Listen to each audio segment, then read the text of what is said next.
साथीहरू आज गाँड मस्कियो बाउ र मैले 40 बोराको 1 किलोमिटरदेखि होला मल बोकाएर हैन। तर मलाई त्यो मल बोकायो भन्नेमा दुःख चाहिँ लाग्दैन। अब त्यही दुःख गरेरै त सुख पाइन्छ। हामीले अहिले पसिनै भइरहेको छु कि अब मल बोक्यौँ, त्यो मल बोके पनि एक दिन त्यसको पनि फल पाउँछ नि त। कतिपय मान्छेले चाहिँ भनिरहेको हुन्छ क्या, गरिबको घरमा किन जन्म लिए भनेर। म पनि सानैदेखि गरिबमै जन्मे हुर्केको। मेरो मम्मीले अर्को बिहे गर्नुभएको नि त, अनि हामी चाहिँ भाइ र म चाहिँ दुईजना छौँ हैन। मम्मीले सानैमा छोड्नुभयो। दुःख भन्ने त कति पाइन्छ पाइँदैन, कति चित्त दुख्छ क्या सम्झनी। बाउ र मम्मी एकै ठाउँ भइदिएको भए हुन्थ्यो जस्तो नि लाग्छ।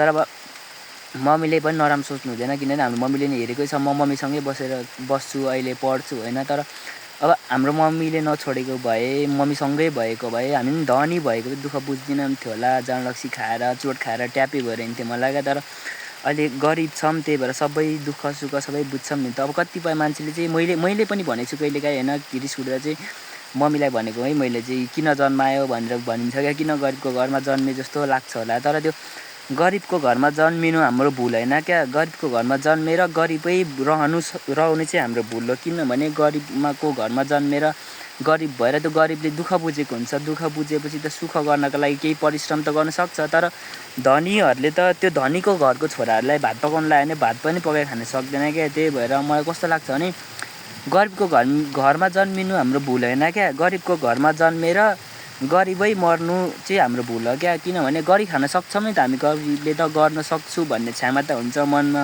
सबै हुन्छ। मलाई त्यस्तो लाग्यो साथीहरू। आज बाउले गाँड मस्काइन्जेल बोकाएको छ है।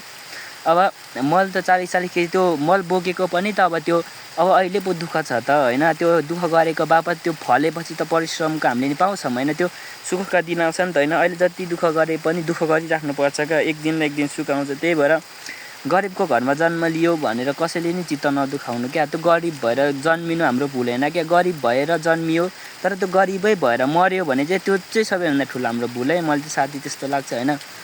मैले चाहिँ मनमा लागेको कुरा भनिदिइरहेको छु है साथीहरू। मेरो गाँड मस्किरहेछ, पानी परिरहेछ बाहिर चाहिँ। म चाहिँ यहाँ हेर्नु न गुफा जस्तोमा बसिरहेको छु क्या, पानी पुरै परिरहेछ। म चाहिँ यस्तोमा बसेर भिडियो बनाइरहेको छु, पानी पुरै परिरहेछ। बाउ चाहिँ घर गएको।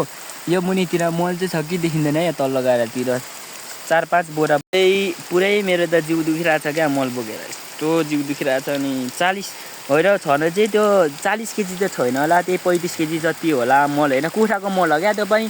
पानी परेर त्यो पहिल्यै 2 महिना अगाडि मागिहालेको कि पुरै पानी पसेर बाक्लो क्या, पानी नै पानी भित्र पनि। अनि त्यो पानी पसेकोले गर्दाखेरि 35 केजी जति होला। यस्तो गरौँ थिएन नि त्यो नि, टाढो क्या 1 किलोमिटर जति बोकेर लानुपर्ने। लास्टै गाँड मस्किरहेछ। यहाँ हेर्नु न खुट्टा भिजिरहेछ क्या, पानी परिरहेछ पुरै। घर जानुपर्ने, घर पनि कसरी जानु। इफेक्ट बिना मेरो अनुहार यस्तो छ साथीहरू। कतिपयहरूले चाहिँ त्यो इफेक्टको भिडियोहरू हेरेर के भनिरहेको हुन्छ। भिजिरहेछ लुगा, के गर्नु। घर गयो भने झन् भिज्छ। किसो लाग्छ साथीहरू। यत्तिकै टिकटक बनायो बस्यो। बाई साथीहरू, यति नै मेरो भिडियो। लामो भयो होला, यो पोस्ट हुन्छ कि हुँदैन, भयो भने पोस्ट गरिदिउँला, भएन भने पोस्ट गर्दिनँ है साथीहरू यो मेरो भिडियो चाहिँ।